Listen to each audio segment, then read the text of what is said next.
Hi there, it's Maria. Welcome to today's video. Today I want to talk about bridge flow, which I like to add at the end of my practice. It's a nice way to relax the body and before you get ready for Shavasana. So I'll show you how I practice this. Come to sit on your mat and then lay back as if you were about to prepare for a regular bridge pose with your feet at hip distance. Let your arms rest alongside your body. And sometimes I just like to lift my legs and shake them about a little bit and then place the feet back on the ground. Maybe a little rocking of the hips side to side, just whatever feels good to get comfortable.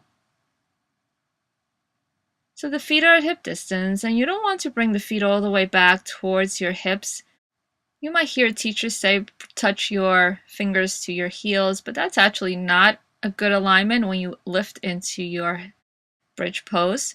So I just like the feet to land where they feel the most natural, maybe a little further away than a lot of people teach, but that is actually better alignment for your body. And once again, at hip distance and knees at hip distance. Lift your hips and reach your arms up and back, stretching the arms behind you above your head to the floor. And then lower the hips and lower the arms all at the same time.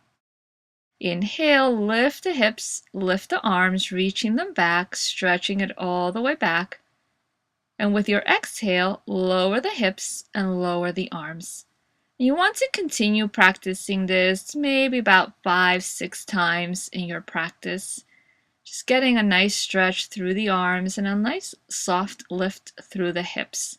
So it's not as strong as a regular bridge pose, but it gives you a nice stretch for your body. It feels good to get that going, to get the gentle movements here in your body. So after you do a few of those, sometimes I like to hold it a little longer on my last one, so I'm just lifting the hips and extending the arms, maybe adding a little sway to the hips if that feels good for you. I like to do it that way. It doesn't necessarily mean that it works for everybody.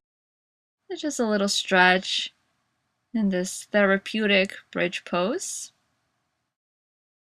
After holding it for a bit, you might want to lower the hips only but continue to extend the arms back so that you're still giving yourself a nice stretch through the sides of your torso, lengthening all the way into the fingertips, and really softening through the muscles here to relax through the back. Take a few breaths there.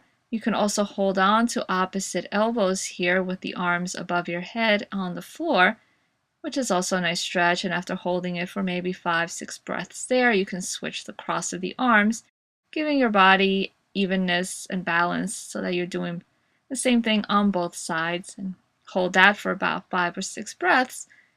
And when you're ready, you can extend the arms back and place the hands on the floor above your head once again to release the arms then back alongside your body. And that is bridge flow. When you feel your back is more neutral, you can go ahead and hug your legs in and rock side to side, and you're ready for Shavasana at this point. Thank you so much for watching. I will see you next time with a brand new video. And if you have any questions, comments, please list them down in the comment section, and I will try to get them as soon as possible. Don't forget to subscribe, like, and share with your friends to help me grow my channel. Thank you so much for watching. See you soon.